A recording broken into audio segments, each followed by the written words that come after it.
Hello c'est Seven, bienvenue dans ce module 2, le positionnement Insight.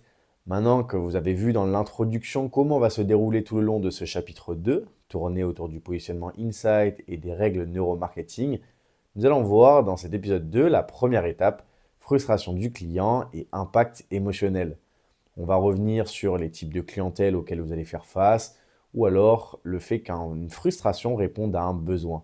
J'en dis pas plus, module 2, épisode 2, c'est parti.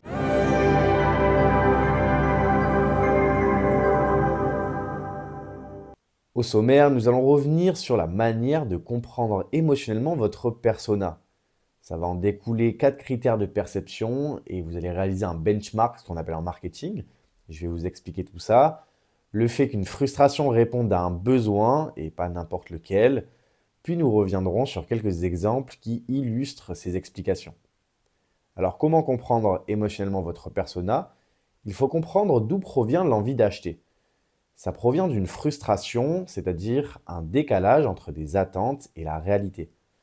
Cette frustration se caractérise par son degré d'intensité, selon le décalage entre les attentes et la réalité, par l'urgence perçue de la situation, ce qui peut mener à l'impulsivité d'acheter de manière totalement irrationnelle, ou alors la gratification promise par l'achat, et c'est-à-dire toutes les émotions positives que le consommateur il va percevoir au moment où il va tenir le produit dans sa main. Face à ça, nous avons deux types de clientèle. Tout d'abord, ceux aux douleurs actives, c'est-à-dire qu'ils ont une frustration consciente. Ils vont être attentifs aux moindres détails et aller comparer les offres sur le marché de manière à aller chercher la preuve sociale chez les gens, c'est-à-dire regarder les avis, les recommandations, de manière à comprendre comment le produit a été perçu par les gens qui ont sauté le pas et qui ont acheté le produit. Et tout ce temps et cette énergie qui va être utilisée va être dédiée à trouver une solution au plus proche de la réalité du consommateur. En revanche, nous avons des consommateurs aux douleurs passives. Ceux-ci ont une frustration inconsciente, c'est-à-dire qu'ils sont capables d'acheter sous le coup d'une frustration profonde, un réel décalage entre l'attente et la réalité. On appelle ça un achat impulsif, où ils ne cherchent pas vraiment de solution particulière, et même pire, le consommateur ne sait pas réellement pourquoi il achète le produit. Votre objectif, ça va être d'identifier les problèmes non résolus, les manques, insatisfactions que votre persona il ressent sur les produits et services actuels qu'il peut retrouver sur le marché, à la manière d'un diagnostic du médecin. Pour cela, vous allez étudier le comportement des entreprises similaires à votre activité à la recherche d'informations les plus précises sur votre persona et de comprendre comment il réagit sur votre marché.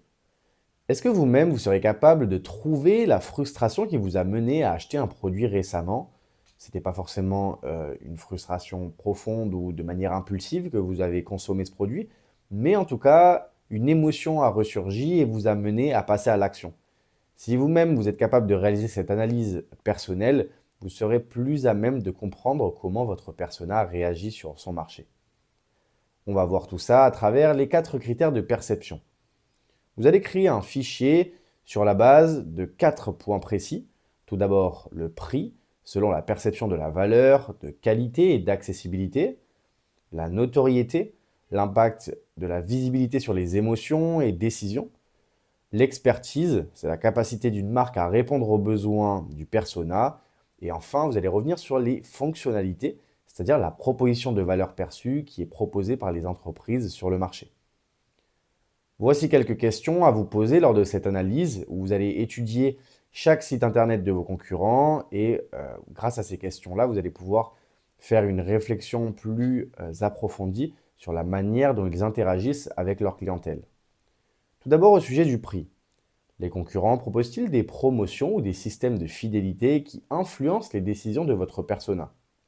Est-ce que ça rentre en compte? Est-ce qu'il y a une valeur perçue qui est supplémentaire à travers les offres promotionnelles qui sont présentées? Comment votre persona perçoit-il le prix des produits-services de vos concurrents? Allez chercher dans les avis et regardez si on estime que c'est trop cher, plutôt bon marché, plutôt accessible. Vous allez pouvoir vous faire votre analyse. Et enfin, par rapport au prix, votre persona valorise-t-il un rapport qualité-prix ou une offre plutôt premium à se mettre en valeur? Sur quel marché se positionne l'offre qui est présentée par le concurrent? Au sujet de la notoriété maintenant, est-ce une marque reconnue par votre persona dans votre domaine? Et si oui, pour quelles raisons? Est-ce que c'est lié au bouche à oreille grâce à la clientèle que la marque a pu développer? Est-ce que c'est lié à la visibilité sur les réseaux sociaux où ils sont très présents? Derrière, vous allez analyser quelles sont les émotions, à la fois conscientes ou inconscientes, qui se dégagent des messages marketing proposés. Est-ce que ça reflète du prestige, de l'inspiration? Quelles sont les émotions que cela génère auprès de votre persona? Derrière, vous allez analyser est-ce que votre persona est influencé par les témoignages, les avis en ligne ou le nombre d'abonnés de cette marque? Quels sont les critères qui peuvent amener votre persona à passer à l'action plus facilement, de manière à identifier l'élément déclencheur? Au sujet de l'expertise, est-ce que cette marque, elle axe son offre pour des débutants, des experts, des professionnels? Quelle est sa cible? Essayez de vous mettre à la place de la marque et de comprendre quel est son persona. Est-ce qu'elle est perçue comme valorisante, inspirante ou transparente dans sa démarche? Peu importe, et si oui, sur quel aspect? Qu'est-ce qui se dégage de l'image de marque qui est perçue par l'entreprise sur le marché? Et enfin, est-ce que c'est une marque dont le client va être fier et être tenté de valoriser auprès des autres? À partir du moment où les clients d'une marque sont capables eux-mêmes d'aller valoriser l'entreprise de manière à promouvoir les produits, c'est un step ultra important pour une marque car à la fois ils ont une clientèle très solide et derrière ils peuvent aller générer de nouveaux clients de manière plutôt facile. Enfin, au sujet des fonctionnalités, quelle fonctionnalité chez cette marque attire immédiatement l'attention de votre persona? Est-ce que ça va être lié à de la simplicité, du design, de l'innovation ou même de la personnalisation du produit? Essayez d'identifier ces fonctionnalités-là. Derrière, est-ce que votre persona perçoit-il ces fonctionnalités comme des solutions à ses frustrations principales? Et c'est notamment dans les avis que vous allez pouvoir comprendre, analyser si les clients expliquent leur situation, j'avais tel problème et ce produit a permis de résoudre cette situation. Donc, essayez d'aller comprendre si le produit répond à ces frustrations-là. Et enfin, quelle fonctionnalité crée une connexion émotionnelle avec votre persona? Est-ce que c'est de la promesse de gain de temps, du contrôle, de la satisfaction immédiate, à l'image du déclencheur émotionnel? Vous allez pouvoir essayer de comprendre quel est l'élément déterminant qui fait passer le step auprès du consommateur entre j'en ai besoin et j'achète le produit. C'est un travail méticuleux que je vous demande, un travail de profondeur. Vous allez rechercher chez chaque concurrent quelles sont leurs forces, leurs avantages, leurs inconvénients. Et ça va vous permettre également à vous d'ajuster votre positionnement de manière à être plus persuasive et d'arriver avec une plus-value différente de ce qui se trouve déjà sur le marché. Vous allez analyser le site internet, essayer de regarder le référencement Google de votre concurrent, où est-ce qu'il se positionne à travers des mots-clés. Sur la page d'accueil, mettez-vous à la place du client, essayez de regarder la hiérarchie des blocs, qu'est-ce qui est mis en valeur, en avant directement dès que vous arrivez sur le site. Essayez de regarder les bénéfices présentés, est-ce qu'ils créent une connexion émotionnelle, est-ce que ça génère des émotions positives auprès d'un potentiel client qui arrive et qui découvre la marque. Et enfin, faites le parcours jusqu'à l'achat, essayez de voir tout le parcours client, est-ce qu'il est plutôt simplifié, quelles sont les techniques qui sont utilisées pour rassurer le client au moment de passer à l'action. Voilà, faites une analyse précise sur le site internet et de ce qui est présenté. Ensuite, vous pouvez regarder bien sûr les avis clients entre Google, entre les applications ou bien le site web, ce qui est présenté. Essayez de regarder tous les avis de manière à vous faire une idée globale du retour qui est proposé par les consommateurs, votre persona. Et enfin, le contenu sur les réseaux sociaux, les plateformes utilisées, pourquoi ils vont utiliser telle plateforme plutôt qu'une autre, la stratégie développée, quel type de contenu est proposé à sa clientèle, est-ce que c'est plutôt interactif ou pas, et bien sûr le nombre de vues et l'engagement, la différence entre la visibilité qu'ils peuvent avoir et la communauté qu'ils vont pouvoir se créer à travers les likes, les commentaires ou même les partages. Derrière, à travers ce travail que vous allez réaliser, une frustration répond à un besoin. Regardez vous-même votre propre business et essayez de vous demander quelle frustration avez-vous voulu résoudre en le lançant. Si vous n'avez pas la réponse, c'est pas grave. Nous allons voir ensemble comment identifier la source des frustrations du client. Un persona, lorsqu'il a une frustration liée à son décalage entre réalité et attente, il génère un besoin émotionnel. Ça peut être lié à une croyance limitée. Je ne pensais pas que ce produit existait sur le marché, je viens de le découvrir.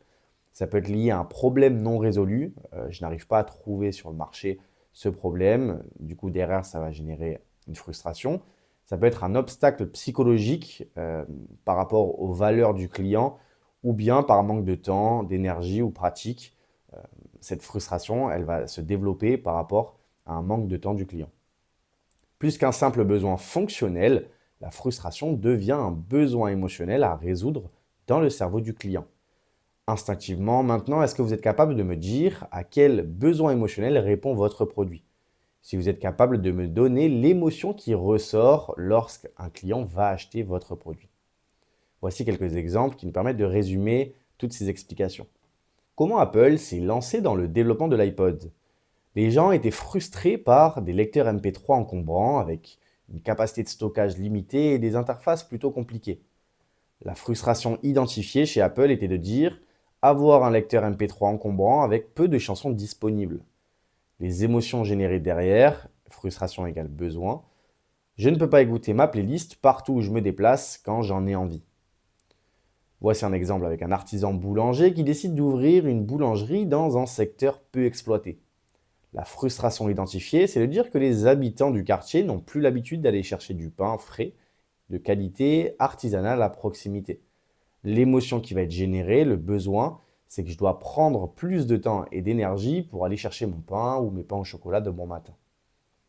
Troisième exemple, avec une agence de voyage qui décide d'ouvrir en ville. La frustration identifiée, c'est que les clients ils sont stressés par l'organisation de leurs vacances, où ils n'ont pas forcément le temps de réaliser une analyse approfondie sur les options proposées selon leur budget. L'émotion générée va être l'inquiétude de choisir la mauvaise destination en ayant investi de l'argent. Lorsque vous avez identifié les frustrations dans le quotidien de votre persona, liées à ce décalage attente-réalité, vous êtes en capacité de créer une connexion émotionnelle avec, ce qui est beaucoup plus persuasif et puissant dans la manière dont vous allez vous connecter avec votre audience. Pour vous différencier de la concurrence, nous allons étudier maintenant votre proposition de valeur unique. Pour cela, rendez-vous dans l'épisode 3.